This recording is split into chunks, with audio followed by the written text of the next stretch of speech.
Hello, good morning to everyone. Today we'll see the unboxing of the Polycab remote controlled BLDC fan. The main reason buying this fan is not for the use of the remote but to save the power bill.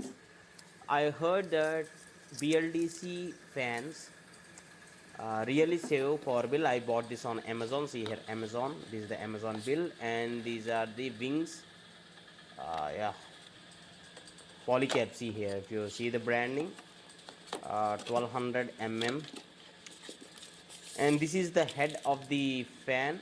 Okay, and they provided the remote along with the this one cells here, battery cells here. So no need to purchase the cells for the battery, and this is the extension rod, we can say.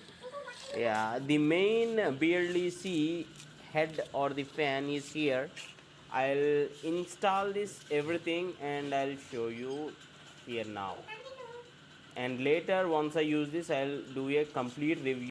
This is after the installation of the fan. Okay, see, this is the remote. You can press on any speed. I just pressed on the 2 and 3. This sound is from the fan. Yeah, it has started. The switch has to be on only, then you need to operate with the remote.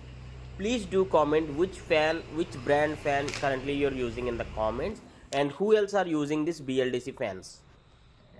Please do comment so that other will get to know what would be the popular BLDC fan in the market, and this is on